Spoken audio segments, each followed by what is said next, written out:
tonton videonya, jangan lupa like, subscribe, dan bunyikan loncengnya. Tonton videonya, like and subscribe. Dari desa untuk Indonesia. Yes. Assalamualaikum warahmatullahi wabarakatuh. Selamat sore, tanpa terkecuali sobat-sobat desa, ya sahabat desa, Barada Media dimanapun Anda berada. Hari ini kita akan berbincang yang lagi viral, yang lagi hangat terkait dengan peraturan presiden atau Perpres 104 yang mana mengatur tentang kebijakan dana desa. Ini seperti apa? Dan alhamdulillah hari ini hadir di tengah-tengah kita, di sebelah samping saya Mas Ganteng, Bapak Maburi, tenaga ahli provinsi, yaitu yang membidangi kegiatan dari kapasitas dan kaderisasi, dan teman-teman dari tenaga ahli Kabupaten Kediri. Kebetulan Bapak Mahrus selaku koordinator Kabupaten Kediri, Bapak Hamim juga, dan di sebelah saya Bapak Supri, tenaga ahli PED apa? Ya. Baik, untuk mengangkat apa yang kita bincangkan tadi adalah Perpres 104. Langsung saja, bagaimana tanggapan atau kaitannya dengan desa yang seharusnya dilakukan oleh desa menyikapi Perpres tersebut di masyarakat. Mungkin dimulai langsung saja dari Bapak Maburi berkaitan dengan yang harus dilakukan oleh desa, teman-teman pendamping, bagaimana menyikapi secara fasilitasi. Monggo. Oke, iya. Terima kasih. Assalamualaikum warahmatullahi wabarakatuh. Waalaikumsalam. Salam hormat semuanya, salam berdesa. Kalau langsung pertanyaannya, apa yang harus dilakukan oleh desa? Jawabannya singkat. Ya terima apa adanya. Terima dengan ikhlas, karena itu aturan memang dari pemerintah pusat. Sering kali saya berdiskusi mengenai hal ini. Jadi sebelum menjawab apa yang harus dilakukan dan harus bagaimana, itu harus dipahami dulu. Memang di awal tadi sempat saya diskusi sama Kang Mahrus. Dulu awal-awal munculnya dana desa itu tidak ada embel-embel apapun. Ya, intinya bahwa dana desa itu adalah amanat undang-undang desa, sehingga desa selain diberi kewenangan mengatur, juga mengatur program, juga mengatur keuangan, sehingga ada alokasi anggaran yang diberikan kepada desa. Cuman kemudian perkembangannya karena ada beberapa program nasional yang itu juga harus sejalan dengan program yang daerah dan program desa. Artinya harus sinkron antara pusat, kabupaten, kemudian desa. Jika kemudian desa itu berjalan dengan kebijakan sendiri tanpa mengacu pada kebijakan pemerintah pusat, maka hasil yang dicapai pun tidak akan pernah ketemu. Desa maunya ke barat, sedangkan pusat maunya ke timur. Bagaimana ke timur? Nah, akhirnya karena berbagai pertimbangan, berbagai macam pengalaman yang berjalan selama sekitar 5 tahunan ini, kemudian ada wacana yang muncul kemudian bahwa dana desa itu sebenarnya anggaran milik pusat, milik pemerintah pusat, yang pada operasionalisasinya, pada pelaksanaannya itu diberikan kepada desa. Desa itu hanya sekedar dititipi uang. Berarti tiap tahunnya itu pemerintah itu berevaluasi akhirnya. Kalau itu ya pastilah ya, pasti ada evaluasi. Meskipun undang-undangnya sama, tapi kemudian peraturan pemerintah ke bawah sampai peraturan pemerintah kan juga berubah sesuai dengan situasi kondisi yang ada. Nah, termasuk pada hari ini yang sekarang lagi ramai adalah Perpres 104. Dasar dari Perpres 104 itu selain dasar memang kondisi ya, karena ada pandemi COVID kemarin yang sehingga menyebabkan kondisi ekonomi masyarakat itu sangat jatuh. Nah, kemudian pemerintah ingin mendorong bagaimana terjadi percepatan pemulihan ekonomi, sehingga cara yang paling instan sebenarnya instan ya, karitatif. Ya langsung memberikan uang agar bisa dibelanjakan sehingga ada perputaran ekonomi di situ. Itu yang pertama. Yang kedua tadi itu bahwa pemerintah pusat beranggapan bahwa DD itu adalah uang pemerintah pusat dan APBN ya. Kan memang transfer kan? Iya. Transfer oleh pemerintah pusat pada desa. Sehingga dalam penggunaannya pun kemudian selaku pemilik anggaran pemerintah pusat merasa bahwa boleh membuat aturan-aturan sebagai pegangan bagi desa di dalam melaksanakan kegiatan yang bersumber dari dana desa. Toh ini pun tadi Pak Amin juga menyampaikan kalau analogi di kabupaten sama, ketika ada DAK, DAU, itu penggunaannya juga semuanya diatur oleh pemerintah pusat. Pemerintah kabupaten hanya menjalankan aturan saja, sehingga tidak cukup alasan bagi siapapun itu, pemerintah desa terutama, untuk menolak kebijakan dari pemerintah pusat dari peraturan presiden. Nah, yang ketiga saya pikir antara Perpres 10 dengan Permendes 7 itu sebenarnya sejalan, cukup sinkron, Sudah sinkron. artinya penguatan di Permendes 7 itu tiga dari prioritasnya kan salah satunya pemulihan ekonomi melalui BLT. Di Perpres juga malah lebih tegas lagi mengatur sampai mengatur soal persentase anggaran. Di Permendes malah nggak sampai ke situ, hanya mengatur prioritas harus ke BLT kan, Harus dialokasikan. Terus kemudian pemulihan ekonomi juga yang berskala desa itu dalam hal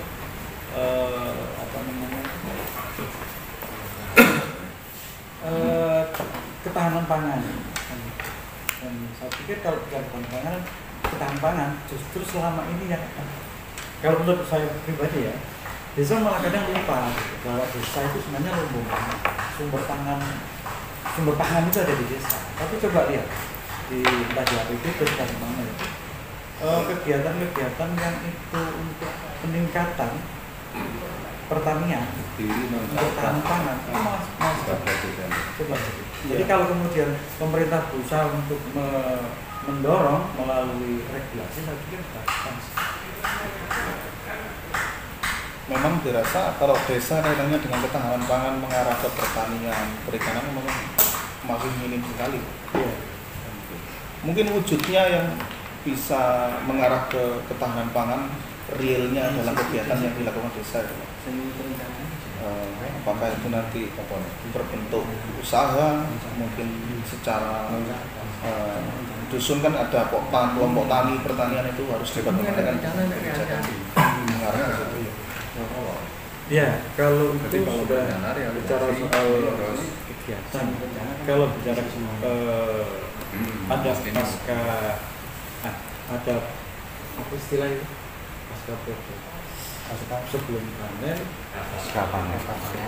ya ketika masa produksi kemudian masa panen kan gitu. Kalau bicara pasca panen kan itu ya. Jadi banyak sebenarnya yang bisa dilakukan. Kalau di desa itu kan idolanya adalah kegiatan pembangunan sarana prasarana, pembangunan infrastruktur. Ya, itu sudah jadi primadona. Kan gitu. Nah, paling prioritas. Kalau memang desa, kalau memang itu masih prioritas dan berarti itu ngomong ketahanan pangan. Iya, irigasi pilihannya. Tetap bangun toh, tetap bangun. Saran usaha tadi. Nah, yang dibangun soal ketahanan, yang menuju pada upaya untuk penguatan ketahanan pangan itu. Sehingga sebenarnya tidak ada yang perlu, tinggal pintar-pintarnya bagaimana menerjemahkan itu di dalam pelaksanaan di lapangan semuanya. Jadi tidak ada yang kalau pasca produksi misalnya, pasca produksi bisa saja kemudian bisa memfasilitasi kalau di Bumdes misalnya, kemampuan mereka untuk ada sistem tunda jual misalnya, Bumdes melakukan itu sangat bagus karena problem pertanian selama ini kan ketika musim panen harga kan turun. Nah, bagaimana menjaga agar harga tetap stabil? Salah satunya dengan model tunda jual. Ketika musim tanam problem utama petani itu adalah soal pupuk. Kenapa tidak kemudian BUMDes memfasilitasi pengadaan pupuk bagi petani? Di beberapa ada di salah satu kabupaten itu yang kebijakan kabupaten itu ada support anggaran dari pemerintah kabupaten kepada pemerintah desa untuk membuat pupuk organik sendiri. Itu bisa bekerja sama dengan Poktan atau Fakultan atau kelompok masyarakat yang memang ahli di dalam bidang pembuatan pupuk organik itu. Nah, kemudian dari Pemkab memberikan bantuan untuk pembelian pupuk itu. Ketika jual kerjasama dengan BUMDes, BUMDes yang menjual ke petani. Kayak itu semestinya juga sudah harus mulai digagas di desa. Apalagi semakin tahun itu sebenarnya subsidi pupuk juga terus berkurang ya gitu. Oke. Terus terkait dengan masing-masing menyambung kaitan dengan pertanian, kaitannya dengan bisa nggak untuk dana desa ini untuk apa istilahnya pengadaan atau beli lahan di pertanian? Kalau beli lahan, ini yang pengalaman lama ini. Ini banyak pertanyaan dari anggaran, beberapa desa ini juga pengadaan rumahnya lumbung pangan itu kan beli lahannya atau bikin rumahnya? Nah, bukan rumahnya, kemudian kan pengadaan apa pembebasan lahan itu, itu kan pertanyaan lah. Boleh nggak dana desa untuk? Setahu saya kalau di tidak boleh untuk beli tanah. Oh, gitu Pak. Kecuali tanah sedikit ya mungkin 1 tahun. Kalau itu pernah loh Pak itu Pak. Boleh, Pak. Itu Mas kalau Pak Agus ya. Tapi sejauh itu adalah untuk pengembangan usaha tani itu Permendes berapa? Boleh ya? Bisa. Boleh. Setahu saya dulu itu pernah itu di tahun 2020 kalau nggak salah. Boleh beli tanah. Boleh beli tanah. Boleh. pembelian Ini tanah ya. kalau terkait dengan ketahanan pangan itu mestinya boleh karena bagaimanapun ini sebenarnya kan aku melihat Perpres itu juga salah satu juga untuk ini apa namanya memberi menyiapkan sampai dengan 30-40 tahun yang akan datang sebagaimana wacananya Bill Gates itu terkait dengan ketahanan pangan itu. Ya, bahwa 30-40 tahun yang akan datang itu akan terjadi krisis sumber daya energi dan juga krisis pangan. Nah, makanya kemudian untuk ke sana, kalau pihak swasta sekarang lagi gentar-gentarnya melakukan pembebasan tanah untuk ditanami pangan, kebutuhan pangan. Nah, menurut saya mestinya boleh terkait dengan itu, mestinya satu itu. Yang kedua juga terkait dengan pembangunan gedung ataupun sarana prasarana yang terkait dengan pengolahan lumbung untuk ketahanan pangan. Saya pikir itu juga tidak bertentangan dengan tujuan itu. Karena misalnya taruhlah bahwa salah satu BUM desa itu bisa menjamin ketersediaan pangan masyarakat desa. Nah, bagaimana kemudian ke depan desa itu bisa menyediakan ketersediaan pangan bagi masyarakat desa? Tentu ini akan berbicara mulai dari tanah sampai dengan hasil produksinya. Intinya karena sejauh kemudian di aturan itu tidak ada yang melarang, itu berarti kan begitu. Jadi biasanya pengembangan ekonomi lokal, terus pengembangan itu usaha tani, pengembangan ekonomi usaha tani itu juga bisa saja. Jadi tidak ada larangan kalau itu memang benar-benar. Tapi kan kalau pengadaan berarti harus ada merupakan kebijakan strategis di desa dan dimudahkan saja. Iya, berarti pada dasarnya kan boleh saja. Kalau itu bukan sebuah prioritas. Prioritasnya begini, misalkan prioritasnya di desa itu karena perlu melakukan pengembangan ekonomi untuk ketahanan pangan, maka perlu lahan misalnya. Nah, kalau itu dipandang sebagai prioritas, kenapa tidak? Karena salah satu prioritas penggunaan dana desa adalah untuk ketahanan pangan dan ketahanan pangan. Bahasanya bukan lagi boleh dan tidak boleh, tapi tidak ada aturan yang melarang itu. Prioritas. Sehingga sejauh itu dibutuhkan sebagai satu media atau alat untuk memenuhi ketahanan pangan, saya pikir itu juga. Ya, kalau misalkan beli tanah itu hanya untuk gagah-gagahan dan seterusnya yang tidak boleh. Kalau ini kan jelas kepentingannya masyarakat. Sebenarnya kalau terkait dengan Perpres 104 ini sebenarnya hari ini itu menjadi booming itu kan karena pemerintah desa itu merasa bahwa seperti tadi yang disampaikan tadi. Jadi kita mendapat duit dana desa tapi sudah diatur sebenarnya Pak, kita hanya menjalankan saja kan gitu. Terus kemudian dipertanyakan tentang kewenangannya. Sebenarnya kalau ditelaah lebih mendalam kaitannya dengan Perpres 104 yang pasal 5 khususnya ayat 4 yang terkait persentase kegiatan desa, ini sebenarnya yang perlu kita cermati adalah hari ini belum jelas tentang tentu berbeda variabel yang digunakan. Ini yang paling besarnya adalah 40% untuk perlindungan sosial. 40% untuk perlindungan sosial. Ini kan besar 40%. Taruhlah misalkan DD itu 1 miliar berarti 400 juta untuk kegiatan perlindungan sosial ini. Nah, cuma variabelnya kan tentu berbeda sekarang dengan ketika pandemi pada kemarin tahun 2021 atau 2022, 2 tahun sebelumnya. Nah, di sini jelas kata-katanya adalah untuk perlindungan sosial. Perlindungan sosial itu tidak variabelnya itu macam-macam nanti. Kalau konteks sekarang itu bukan bisa jadi dampak COVID itu lebih kepada ini. Jadi kita akan bisa tahu dari data desa, data kemiskinan desa yang update. Nah, dari data kemiskinan desa ini yang dulunya misalkan pendapatannya 1 juta dan sekarang menjadi 100 juta, menjadi 100.000 misalkan. Nah, ini yang sebenarnya bisa dilihat bahwa ini perlu ada BLT semacam ini, sangat perlu sebenarnya. Ketika ini menunjukkan bahwa usahanya itu tidak ada. Dan ini mungkin yang punya data ini di desa. Ya, termasuk pendataan SDGs kemarin itu memang tercover semua itu. Kalau sistemnya baik, makanya kemudian ketika SDGs itu sudah punya data demografi, data kemiskinan dan seterusnya, sebenarnya itu sudah selesai. Nah, cuma secara formal dengan regulasi ini berarti kita tetap menunggu ini regulasi turunan dari Perpres 104 ini. Baik, tadi kalau kaitannya dengan mengarah ke BLT, tadi singkat kata pertanyaannya tadi kembali ke pertanyaan bahwa pengadaan lahan atau yang sifatnya beli lahan itu tidak ada yang menolak atau istilahnya tidak membolehkan ya. Berarti intinya dalam rangka menunjang perekonomian yang ada desa itu sah-sah saja begitu Bapak ya. Itu mana yang mau beli lahan itu Mas?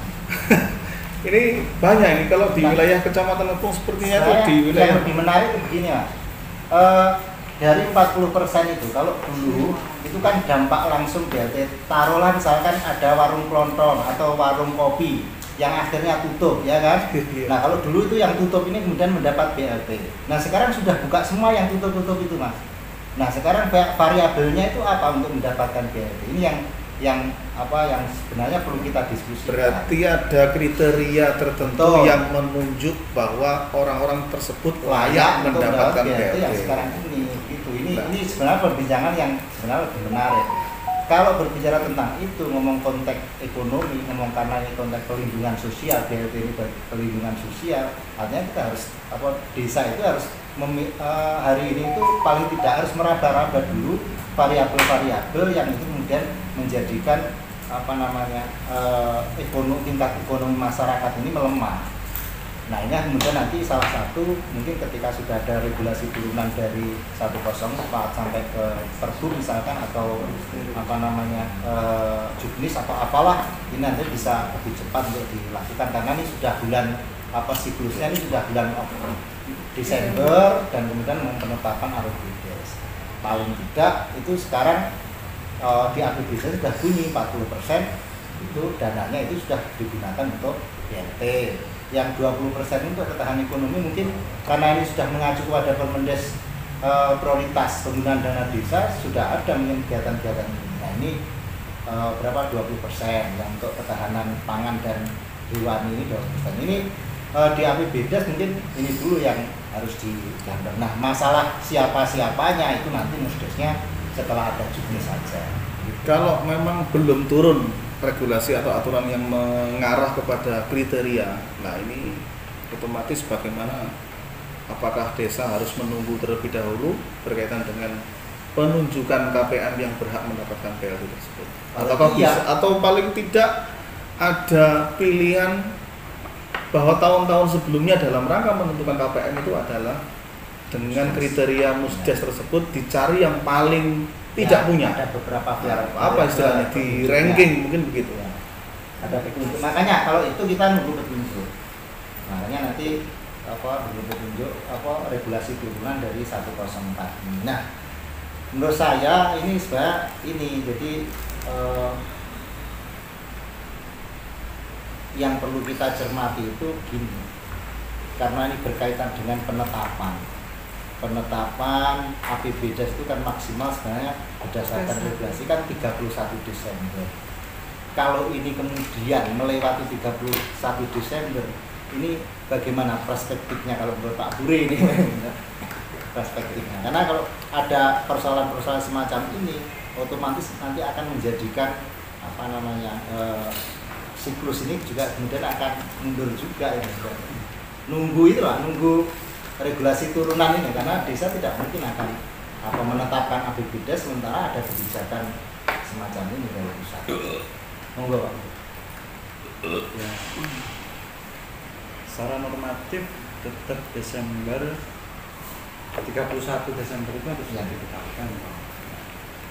Persoalan kayak gini saya pikir tidak mau dibikin susah susah mau dibikin mudah ya mudah aja sebenarnya. Ya tadi sebenarnya sudah dicontohkan Pak Magrus ya bahwa 40% itu ya tinggal anggarkan aja 40%. Siapa saja penerimanya kan yang penting anggaran aja dulu, anggaran aja tersedia dulu anggaran. Persoalan nanti seperti apa atau kemudian di kita itu ada mekanisme perubahan APBDes. Yang dulu perubahan APBDes itu kan sangat sakral ya, 1 tahun hanya 1 kali, tapi ternyata kemarin sampai 4 kali sampai 5 kali ada perubahan APBDes. Memang bunyi undang-undangnya begitu.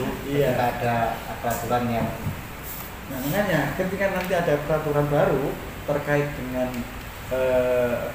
pengaturan soal pengaturan turunan dari PP 104 ini, Perpres 104 ini, kemudian ada kebijakan baru, kan sudah bisa dikategorikan sebagai kebijakan baru loh, yang itu bisa menjadi dasar untuk melakukan perubahan APBDes. ya. Sebenarnya ada pertanyaan yang begitu Pak. Kenapa pusat itu kalau membuat kebijakan mesti mepet dengan akhir tahun anggaran? Kalau itu yang tahu ya pemerintah pusat dan Nah, itu kalau kritiknya Pak. Ini penting ini. Desa itu dituntut untuk sesuai dengan siklus, sementara kebijakan yang menjadi rujukan itu seringkali mepet dengan tahun anggaran penetapan. Ini mendidik yang tidak baik sebenarnya bagi desa. Coba kalau itu keluar bulan Juni, pada waktu musdes RKP misalnya, itu akan menjadi hal yang menarik ya. Kira-kira karena desa itu kan selalu dipampang mekanisme tahunan. Kira-kira di pusat mungkin mekanisme tahunannya nggak ada. Bisa jadi begitu. Contoh saja kemarin APBDes sudah didok, SDGs muncul. Bagaimana penganggaran APBDes itu? Otomatis kan memotong dari beberapa kegiatan itu kan juga sama, merubah PAK dan seterusnya. Sekarang menuju APBDes hampir jadi. Muncul lagi perpres seperti ini kan.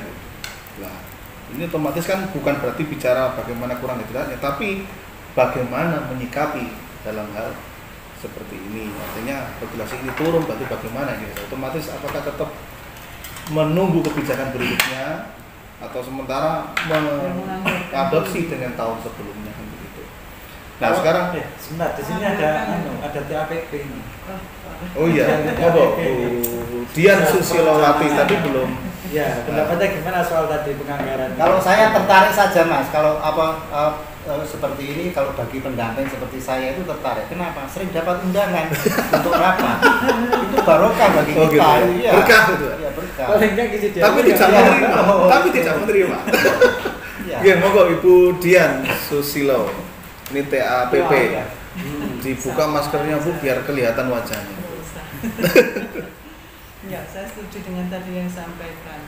Sekarang karena batas waktunya 31, yang jelas aturan yang ada sekarang itu regulasinya dipakai. Jadi minimal yang 40 dianggarkan 40 untuk jelas untuk BLT, kemudian 20 untuk ketahanan pangan, yang 8% untuk COVID. Nanti perkara untuk perubahan-perubahan sambil menunggu regulasi yang ada. Jadi jangan desa itu waduh nunggu terus kemudian nggak ditetapkan. Kita berusaha tiap tahun itu adalah menetapkan untuk APBD dengan jangka waktu maksimal 31 Desember. Harapannya itu. Jadi kalau nanti ada regulasi tadi yang disampaikan untuk PAK perubahan ya untuk tindak lanjutnya. Kemudian tadi sampaikan bahwa kira-kira kriterianya bagaimana, kemudian mestinya bagaimana ya. Kalau memang tadi seperti teman mau melakukan, ya silahkan melakukan dengan kriteria yang sudah ada. Tapi kalau umpama ada perubahan, tentunya juga bisa diubah. Saya gitu. Jadi jangan menjadikan suatu aturan itu untuk nanti mundur-mundur. Kita berusaha tiap tahun kan sedapat mungkin sesuai dengan siklus mekanisme pemerintahan desa. Itu aja sama dengan yang sampaikan tadi. Kalau soal kriteria sebenarnya jadi kaidah hukum itu sepanjang belum ada aturan baru, maka aturan yang lama yang dipakai kan gitu. Jadi soal kriteria kalau memang desa itu keburu apa ya bukan keburu tapi memang pengen memenuhi siklus sehingga nanti per Desember itu sudah bisa menetapkan APBD, maka kriteria yang bisa dipakai itu yang penting kan di Permendas nomor berapa itu? 21 ya. Soal kriteria penerima BLT itu.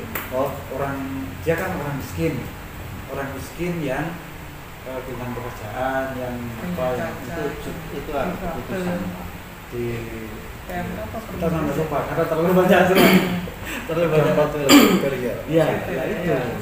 yang jadi pegangan sebenarnya. Jadi poin pentingnya kan siapa yang berhak menerima itu kan orang miskin, bukan orang terdampak. Iya, bukan orang terdampak COVID. Kalau terdampak COVID semuanya bisa mengaku terdampak.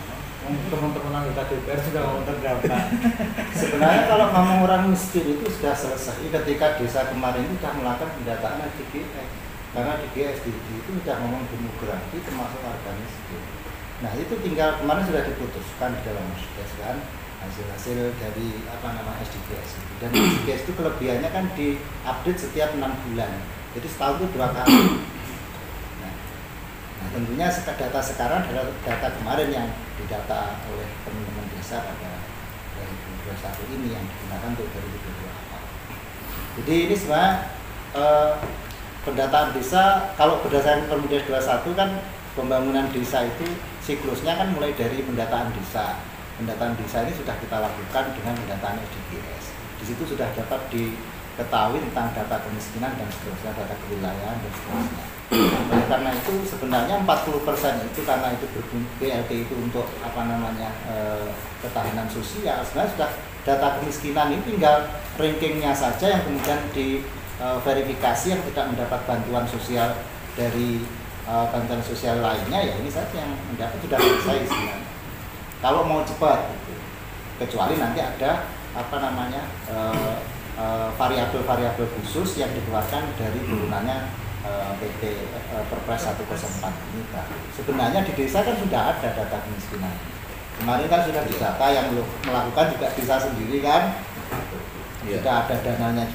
Ini poin dari desa. Mungkin saya sedikit masih menyinggung kaitannya dengan BLT 40% itu. Di desa itu cuitan-cuitan berbagai macam dari perangkat desa. Ketika kita share dari Perpres itu dan kebijakan ada jawaban dari Dirjen kaitan dengan bagaimana penggunaan 40% itu. Desa mengevaluasi itu kan wilayah bantuan kan banyak di Kementerian Sosial. Kenapa Kemendes kok ngikut-ngikut kegiatan itu memberikan bantuan? Dan lebih-lebih kemarin ada kebijakan desa yang kemiskinannya itu ekstrim. Padahal ditunjang dengan yang lain banyak desa yang mengatasnamakan sudah mentas atau desa mandiri. Tapi sekarang kebijakannya Presiden malah menyeluruh untuk seolah-olah semuanya desa ini miskinnya ekstrim semua sehingga dikatakan lah ada cuitan-cuitan seperti itu. Kira-kira itu biasa toh Pak, itu kan karena mereka tidak memahami membaca Perpres ini kan bunyinya kan jelas kemiskinan dan kan begitu kan. Tapi baru muncul kemiskinan ekstrim. Artinya kalau kemiskinan ekstrim itu memang prioritas nasional, target SDGs nasional juga itu. Makanya kalau berkaitan dengan Perpres 104 ini sebenarnya kita coba feedback ke desa ini selama ini ketika berencana itu mengacu kepada data desa atau tidak di Musdes itu, Musdes RKP, Musdes Perencanaan Pembangunannya. Di Musdes RKP itu selama ini kita mengacu kepada data-data atau belum? Ini hal yang sangat filosofis, sangat mendasar. Nah, kalau tidak mengacu kepada data yang ada di desa, fakta yang ada di desa, jadi bagaimana misalkan desa itu punya proyeksi 5 tahun ke depan menjadi desa mandiri misalkan, atau menjadi desa swasembada apa misalkan, padi atau sayur atau apa, itu kalau tidak punya data kan tidak bisa. Perencanaan itu kan tidak mungkin tanpa data itu kan tidak mungkin. Nah, selama ini di desa itu bagaimana? Pertanyaan ini sebenarnya teman-teman yang tahu ketika Musdes RKP itu menyajikan data kondisi fakta di desa atau tidak? Ini pertanyaan saja. Kalau belum, makanya sebenarnya sangat paradigmatis Permendes 21 terkait perencanaan desa ini. Jadi pendataan desa ini sebagai awal desa itu pembangunan desa itu harus dimulai dari pendataan. Data ini menjadi acuan untuk perencanaan. Jadi tidak buta ketika merencanakan itu yang mau dibangun itu apa tidak. Ini lebih mengerucut, Gus. Ini lebih mengerucut lagi.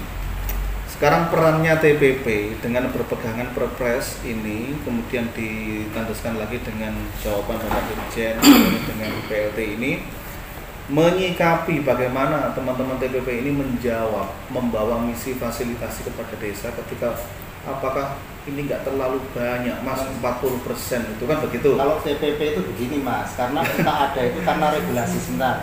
Kita ada itu kan karena regulasi Mas ya. Karena ada undang-undang desa, di dalam undang-undang desa ada pendampingan, kemudian ada TPP, ada pendampingan gitu. Jadi adanya pendamping itu al-asli fil amri lil wujub. Berarti ini perintahnya dari undang-undang. Jadi kewajiban kita itu yang melaksanakan berdasarkan undang-undang, tidak boleh undang-undang. Berarti wajib harus mendukung. Iya. Nah, nanti kalau misalkan ada perubahan undang-undang lagi ya kita laksanakan sesuai dengan undang-undang itu. Al-asli fil amri lil wujub.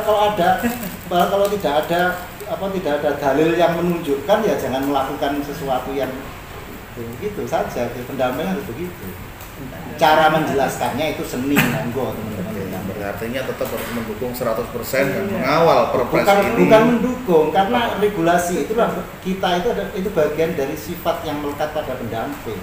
Jadi sifat itu mesti melekat pada zat. Zatnya pendamping itu ya sifatnya ya regulasi itu otomatis berarti menyatu jadi satu. Tidak bisa diperdebatkan. Cuma caranya untuk memfasilitasinya. Bagaimana tidak ramai. Terus ini menghadapi pertanyaan. Kalau dari ketahanan pangan itu 20%, kemudian BLT 40%, COVID-nya 8%, itu DD kalau kita jadikan 100% itu sudah 68% untuk kegiatan yang sudah diamanatkan ini tadi di Perpres. Sedangkan desa masih mempunyai 32% untuk diberikan kewenangan dalam mengelola kegiatan tersebut, entah itu terserah. Tapi di situ juga ada sarpras minimal berbunyi titik HOK atau upah bagi pekerja minimal harus 50% dari total anggaran. Lah, pusing lagi kan? Saya mungkin bingung ya. Saya mungkin pusing. Pusing itu sama-sama pusing. Pusingnya tuh gini. Ketika pemimpin itu berkampanye, saya akan mensejahterakan rakyat. Saya akan meningkatkan kesejahteraan, meningkatkan ekonomi, meningkatkan segala macam, pokoknya untuk rakyat. Begitu kemudian pemerintah memberikan arahan, semua kegiatan harus langsung ke rakyat. BLT kan untuk rakyat. Betul, langsung menuju. PKT pada karya tunai 50% dibayarkan langsung ke rakyat. Kan gitu. Kenapa kemudian ramai-ramai menolak? kan gitu tuh. Saya pusing kemudian Mas. Ini sing diomongnya tentang pemerabian itu pas kampanye. Berarti kayaknya mengarah ke pelaku desa sekarang. Yang makanya tadi ketika tadi sama nanya di desa banyak cuitan gini-gini. Kamu nanya yang bercuit itu dia punya penghasilan tetap tiap bulan nggak? Kalau dia punya penghasilan tiap bulan pasti akan ngomong gitu. Mereka nggak merasakan gitu. Saya sering kalau di Surabaya itu saya sering nge-grab. Banyak sopir ojol itu yang sambat. Saya nanya biasanya, Pak, saya dulu kerja apa? Saya dulu kerja Pak Primas karena Covid kemudian Pak tutup. Ketimbang bingung di rumah saya ngecek, jadi ojol. Banyak kasus-kasus kayak gitu. Sampai mereka itu kadang sambatnya, enak Mas, jadi ngapun saya DPR ya. Enak jadi DPR bikin kebijakan gini-gini, nggak tahu kita susahnya kayak apa di bawah. Sudah. Hal-hal kayak gitu itu yang tidak pernah dirasakan oleh orang yang punya penghasilan tetap. BRT itu sangat setidaknya itu membuat orang bahagia itu sudah dapat pahala itu. Memang kayaknya kalau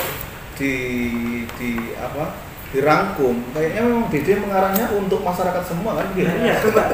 Makanya Pak kalau bilang berarti itu nggak baca suratnya Dirjen, ya memang kayaknya nggak baca.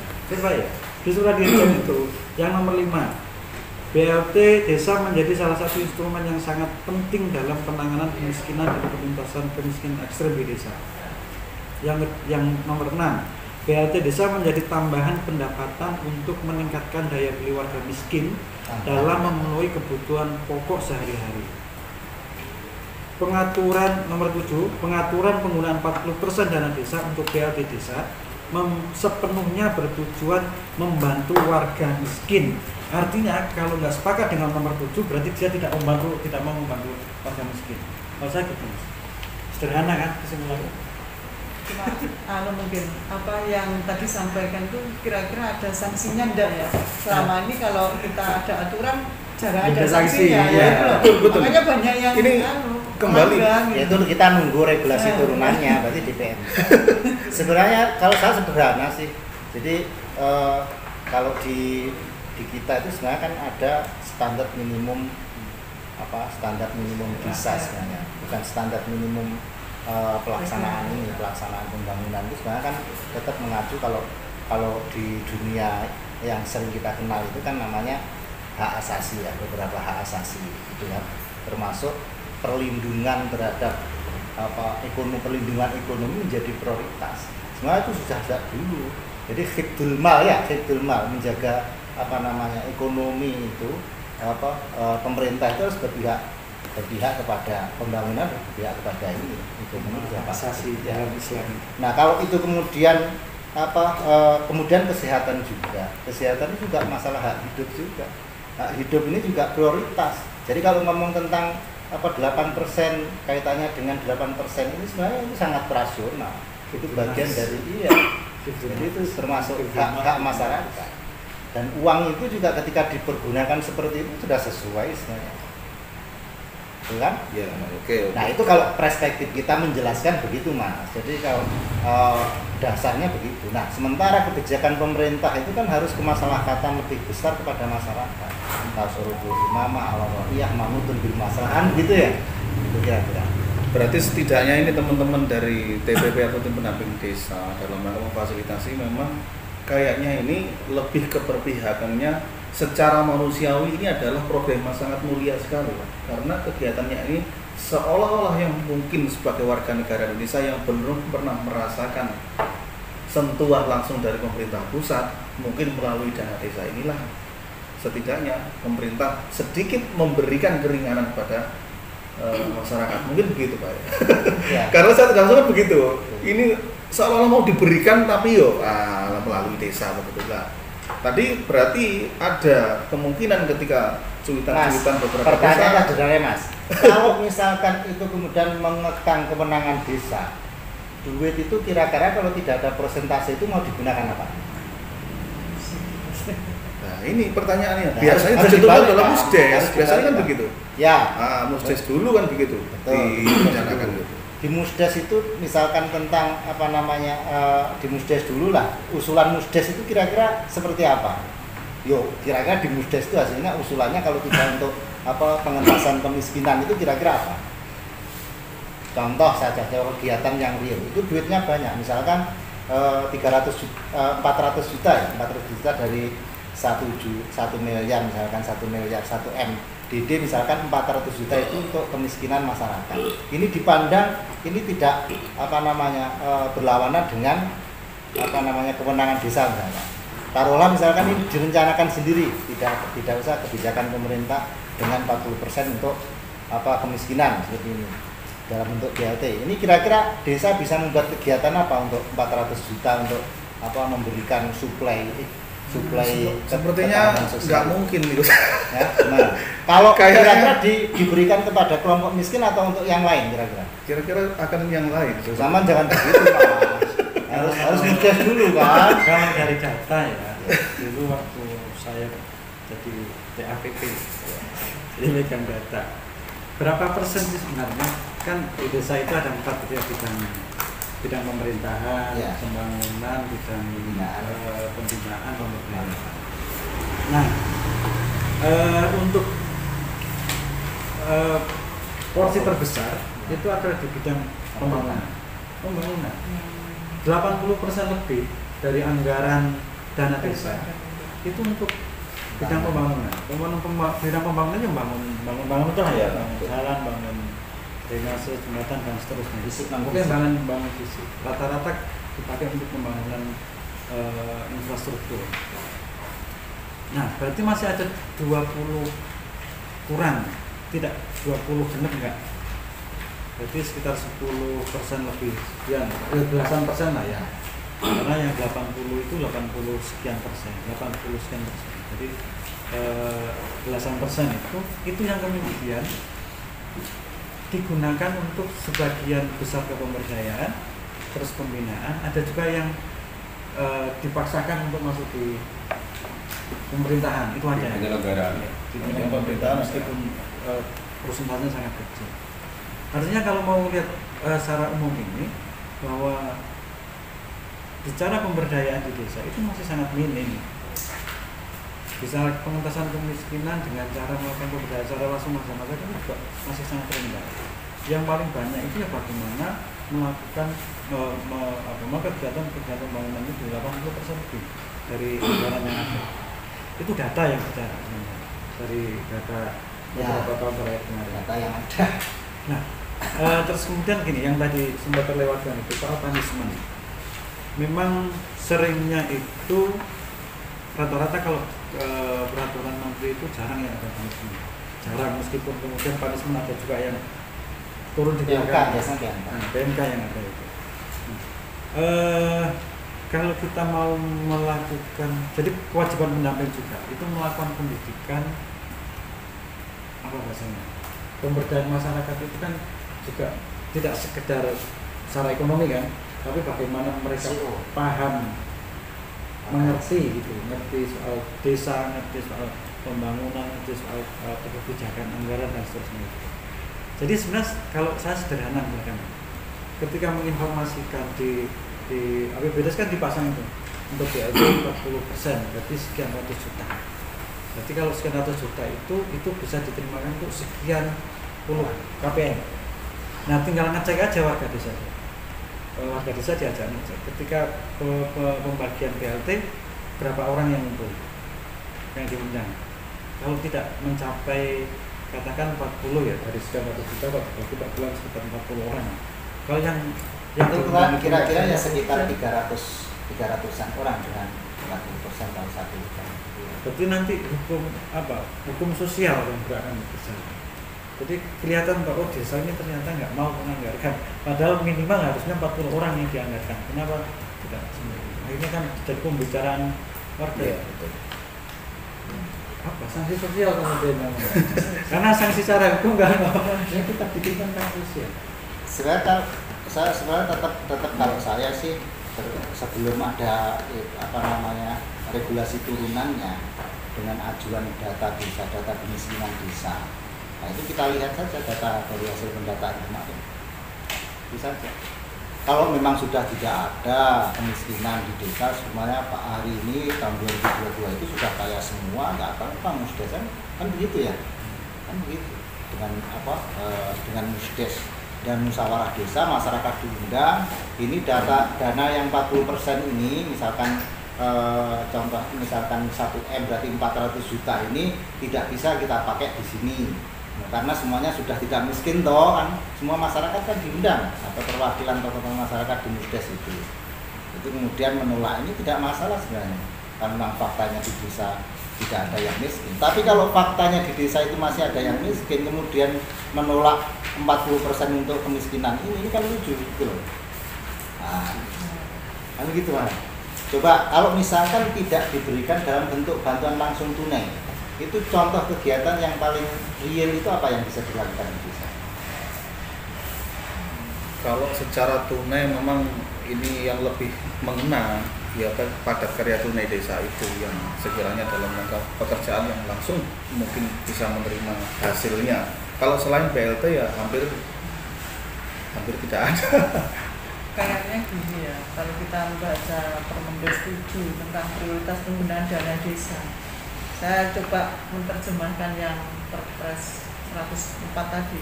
Itu kan ada 3. Kayaknya dari peraturan presiden ini mau menerjemahkan bahwa ini loh yang boleh. Contohnya yang 3 ini kan pemulihan ekonomi nasional ya. Sesuai dengan kemenangan, kemudian program prioritas nasional, mitigasi dan penanganan bencana. Kalau kita lihat di kegiatannya di sini, ini memang semuanya adalah untuk bagaimana memulihkan ekonomi masyarakat. Ini dengan jalan, wah kalau nggak dipaksa 40, kayaknya juga menggok ke lainnya. Terus kemudian kalau kita bicara dengan yang tadi untuk mitigasi pun, itu juga banyak kegiatan-kegiatan yang memang untuk memulihkan ekonomi desa. Jadi kayak ini. Karena masyarakat kita kalau nggak dipaksa berapa persen kayaknya jadi bisa juga, apalagi nggak ada sanksinya. Jadi coba dibaca-baca lagi, prioritas sebenarnya untuk langsung bangunan itu nggak ada sebenarnya kalau kita lihat di sini. Bahkan contohnya pemulihan ekonomi dengan memberikan bibit kemudian ditanam itu pun juga bisa. Kalau kita lihat di ini loh, penerjemahan dari Permendes nomor 7. Jadi misalkan bibit pisang gitu ya? Iya, jadi itu banyak padat karya tunai. Jadi dikasihkan ke warga, kemudian dia menanam itu juga dapat upahnya kalau baca-bacanya. Itu bisa disewa juga bisa. Jadi tidak harus selalu normalisasi. Iya, tidak harus selalu. Kan biasanya normalisasi. Kan kita lihat yang baru balik mana? Normalisasi lagi. Normalisasi lagi. Kadang cuma sebentar tuh Mas gitu. Padat karya tunai itu cuman berapa jam sudah dapat uang 90.000 di situ. Nah, ini kayaknya untuk mendorong semuanya biar bisa segera pulih di perekonomian di desa itu. Berarti itu untuk, kalau di Indonesia itu untuk pembelian bibit juga bisa ya? Bisa di sini. Ada juga bagus kegiatan di itu. sini. Itu ada. bisa nyambung nanti misalkan gini ya, satu dusun itu atau satu desa itu bisa jadi sentra misalkan bisa apa gitu ya bisa. Jadi kan tinggal belikan bibit, nanti suruh nanam dibayar. Dan menunggu nanti berapa bulan mungkin misalnya sudah buah kan, dan nanti bumdesnya bisa memunculkan potensi ikon desa. Kalau terkait dengan sebenarnya banyak sih kalau terkait dengan ketahanan pangan itu sebenarnya orang petani menanam padi atau menanam jagung itu tidak mulus-mulus saja sebenarnya di petani. Kadang ada wabah penyakit juga. Sebenarnya ini juga bisa digunakan sebagai bentuk memfasilitasi para petani ketika petani ini terancam gagal dan seterusnya. Itu sudah bagian dari kegiatan ini dan itu sebenarnya sangat dibutuhkan oleh masyarakat. Dimana kalau dulu obat-obat yang obat-obat pertanian juga mahal dan seterusnya, ada keringanan itu akan lebih membantu sebenarnya. Sementara di desa itu kayak Kediri itu mayoritas penduduknya juga petani sumber pendapatannya. Nah, ketika taruhlah misalkan padi di akhir-akhir terus ada hama werem, terus potong leher dan seterusnya. Ini kan sebenarnya ketika dia hasil panennya menurun, ya hasilnya menurun, otomatis sebenarnya kan ini menjadi dampak yang perlu diatasi. Itu ya. Nah, kembali lagi ke yang berkaitan dengan adanya 104 ini, Perpres 104 ini, kemudian apa yang dilakukan teman-teman CPP? Menurut saya ya itu tadi bahwa adanya pendamping itu karena regulasi, jadi wajib menjadi regulasi. Nah, mengenai fasilitasi di desa monggo disampaikan yang terakhir. Intinya begitu. Nah, kalau ada diskursus yang ada pro kontra terkait dengan merevisi itu sudah di luar kendali. Nanti kalau kemudian hasilnya direvisi kita tetap melakukan sesuai dengan kebijakan saja. Intinya begitu. Jadi kita tidak slide dengan keberadaan diskursus 104 ini. Bagi pendamping regulasi yang ada yang kita lakukan, itu prinsipnya. Nah, kalau nanti itu misalkan ada perubahan ya kita ikuti perubahan itu. Tetapi pada prinsipnya ketika dalam kondisi sekarang ini apa yang perlu kita fasilitasi terkait dengan diskursus 104 ini berkaitan dengan penetapan APBDes. Untuk sederhananya tadi seperti bahwa 40% itu monggo itu sudah menjadi kegiatan di APBDes-nya. Untuk mengenai siapanya itu nanti bisa ditindaklanjuti setelah ada turunan regulasinya. Kemudian 20% dan seterusnya, 8% itu sudah menjadi kegiatan. Nah, kalau nanti ada perubahan regulasi lagi kan sudah diatur lagi, nanti ada dirubah lagi. Ada gambarannya. Ya. Baik, sepertinya perbincangan kita memang lumayan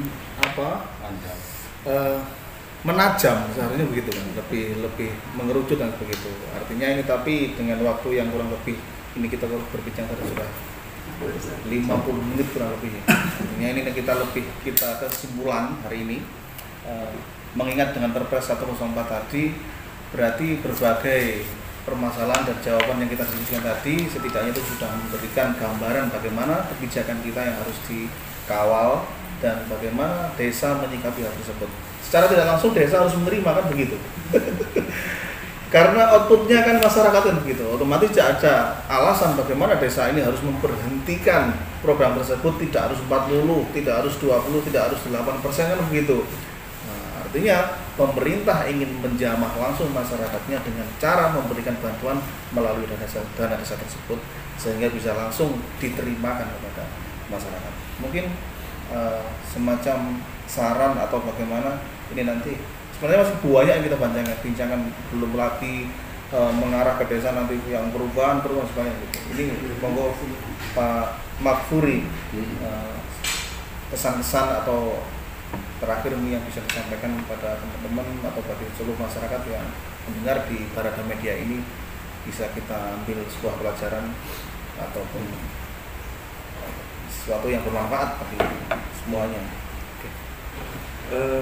Kebijakan itu semuanya ada mekanismenya. Ketika kita sepakat ataupun tidak sepakat itu ada mekanisme ya. Kalau ini PP kan, Perpres ya.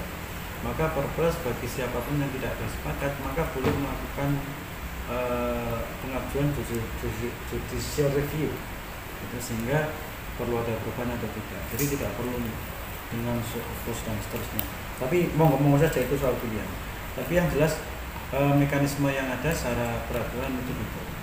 Kita bisa melakukan judicial review kalau kita keberatan dengan isi dari peraturan. Yang kedua secara sosiologis, secara hakikat bahwa isi dari Perpres 104 itu sangat berpihak kepada masyarakat, terutama kepada warga miskin. Karena di situ sudah sangat jelas 40% dana desa itu diperuntukkan secara langsung kepada masyarakat miskin. Belum lagi yang padat karya tunai 50% atau 20% juga untuk ketahanan pangan. Yang ketiga bagi teman-teman pendamping apapun itu, yang tugas kita adalah mengawal kebijakan. Jadi ya kebijakannya apa itu yang kita kawal, itu saja. Jadi kalaupun kita tidak bersepakat dengan kebijakan, jadi kita sudah tidak layak lagi untuk menjadi pendamping. Kalau sudah tidak nyaman dengan kebijakan pemerintah ya silahkan tidak perlu lagi melakukan kerjaan. Artinya ya sudah, begini aja sudah kemudian jadi selesai, sudah Iya. Oke, itu aja Mas. Mungkin itu yang lain selesai. Closing statementnya Pak Supri katanya BUMDes siap mengawal Enggak. Berarti closing ya. Closing. Ya. Tajam. Pahamin? Belum. Pahamin. Sudah tajam Ya. closing. Baik, terima kasih. Oke, Pak Tam, ini berkaitan dengan Siskudes atau belum berbicara sama sekali tadi. Ayo sedikit satu. Ya sudah 104 ya sudah. Intinya kan harus tetap dilaksanakan. Intinya di situ. Kalau kita selaku pendamping ya mengawal dengan dasar yang ada itu. Ada perpres, ada surat edaran dirjennya seperti itu, mau tidak mau ya kita kawal itu. Bagaimana caranya nanti APBDes harus selesai 31 Desember, mestinya tetap kita harus mendorong sampai 31 Desember itu APBDes juga sudah bisa 100% dengan catatan-catatan yang 40% untuk PLT, yang 20% untuk tahanan pangan dan hewani, 8% untuk itu udah pasti dan jelas. Mungkin itu yang bisa saya sampaikan. Terima kasih. Baik, otomatis setuju, lanjutkan dan menyatu dengan perpres tersebut, Pak ya. Iya. Baik, dengarkan para teman-teman TPP dimanapun Anda berada. Ya. Baik, kami dari atas nama Barada Media, diskusi tadi mudah-mudahan memberikan manfaat yang baik, memberikan manfaat yang besar bagi kita semuanya tanpa terkecuali. Mungkin itu yang bisa kami sampaikan. Sekali lagi, mohon maaf dan terima kasih. Apa yang menjadi tugas kita lakukan dengan baik. Terima kasih. Assalamualaikum warahmatullahi wabarakatuh. Waalaikumsalam.